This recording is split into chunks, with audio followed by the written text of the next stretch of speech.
નમસ્કાર દર્શક મિત્રો, બોટાદ દસ્તક ન્યૂઝમાં આપનું હાર્દિક સ્વાગત છે અને હું છું એલડી મકવાણા. આપ જોઈ રહ્યા છો બોટાદ દસ્તક ન્યૂઝ. અમદાવાદના બોપલમાં વિદ્યાર્થીની હત્યા.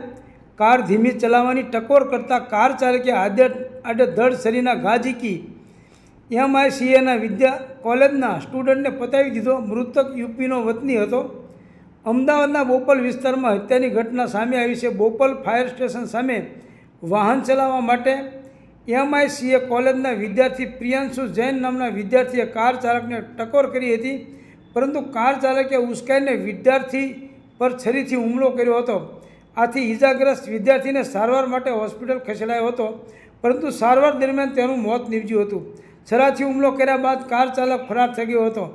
આ અંગે બોપલ પોલીસ સ્ટેશનમાં ફરિયાદ નોંધાઈ છે. મૂળ ઉત્તર પ્રદેશના મેરઠનો રહેવાસી એવો 23 વર્ષીય પ્રિયાંશુ જૈન રાતે બુલેટ પર મિત્ર સાથે જઈ રહ્યો હતો, ત્યારે ફાયર સ્ટેશન પાસે કાર ચાલક સાથે બોલાચાલી થઈ હતી. મૂળ ઉત્તર પ્રદેશનો રહેવાસી છે. પોલીસ અને મૃતકના મિત્રો પણ સ્થળ પર પહોંચ્યા છે. FSLની ટીમ દ્વારા સ્થળ પરથી સેમ્પલ લેવામાં આવ્યા છે. અમદાવાદના સેવાડીએ આવેલા સેલા ગામની અશોકા હોટલમાં રહેતા પૃથ્વીરાજ મહાપાત્રાએ બોપલ પોલીસ સ્ટેશનમાં અજાણ્યા શખ્સ વિરુદ્ધ હત્યાની ફરિયાદ કરી છે. પૃથ્વીરાજ મૂળ ઓડિશાનો રહેવાસી છે અને અમદાવાદની MICAમાં બીજા વર્ષમાં અભ્યાસ કરે છે. પૃથ્વીરાજ સાથે તેનો મિત્ર પ્રિયાંશુ જૈન પણ કોલેજમાં અભ્યાસ કરતો હતો. ગઈકાલે સાંજે પૃથ્વીરાજ અને પ્રિયાંશુ બંને કોલેજના કેમ્પસમાં કંપનીનો ઇન્ટરવ્યૂ હોવાથી તે તેમના મિત્ર ચૈતન્યનું બુલેટ લઈને બોપાલ સરકારી ટ્યુબવેલ પાસે આવેલા મારુતિ ટેલરમાં સૂટ સીવડાવવા માટે ગયા હતા. બંને જણા સૂટનું માપ આપીને વકીલ સાહેબ બ્રિજ પાસે નાસ્તો કરવા માટે ગયા હતા. નાસ્તો કરી લીધા બાદ બંને જણા કોલેજ જતા હતા. સંત સાઉથ સ્ટ્રીટ કોમ્પ્લેક્સ પાસે પહોંચ્યા ત્યારે પ્રિયાંશુને ટીવી લેવાની ઈચ્છા થઈ હતી. બંને જણાએ બુલેટ બેક કરી પાસે ઊભું રાખ્યું હતું અને કેક લેવા માટે પહોંચી ગયા હતા.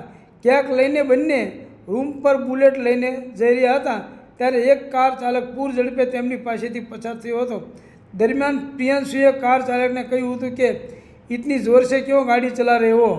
आથી કાર ચાલકે બુલેટનો પીછો કર્યો હતો અને પ્રિયાંશુને કહ્યું હતું કે રૂક રૂક ક્યાં બોલા તું. પૃથ્વીરાજે તેનું બુલેટ ઊભું રાખી દીધું હતું અને કાર ચાલકે પણ તેની ગાડી ઊભી રાખી દીધી હતી. કાર ચાલકે પૃથ્વીરાજને આવતાની સાથે જ કહ્યું હતું કે તું લોગ રોંગ સાઈડ મેં હો તો મેં જોર સે નહીં ચલાઉંગા. કાર ચાલકને વાત સાંભળીને પ્રિયાંશુને પૃથ્વીરાજની બબાલ થઈ ગઈ હતી, કારણ કે પ્રિયાંશુને ધક્કો મારી દીધો હતો અને બાદમાં બંને વચ્ચે મારામારી થઈ હતી. કાર ચાલકે પ્રિયાંશુને ધમકી આપી હતી કે રૂક અભી તુજે દિખાતા હું કહીને કાર પાસે ગયો હતો અને 2 છરી લઈને આવ્યો હતો. બાદમાં પ્રિયાંશુ પર આડેધડ છરી મારતા તે ઇજાગ્રસ્ત થયો હતો. તેને સારવાર માટે હોસ્પિટલ લઈ ગયા હતા, પરંતુ પ્રિયાંશુને તબીબોએ મૃત જાહેર કર્યો હતો. ત્યારે કાર ચાલક હુમલો કરીને નાસી છૂટ્યો હતો. ઘટનાની જાણ બોપલ પોલીસને થતાં તેઓ તાત્કાલિક ઘટના સ્થળે દોડી આવ્યા હતા. બોપલ પોલીસે અજાણ્યા કાર ચાલક વિરુદ્ધ હત્યાનો ગુનો નોંધીને તપાસ શરૂ કરી છે. વહેલી સવારે SP સહિતની ટીમ ઘટના સ્થળે પહોંચી ગઈ હતી.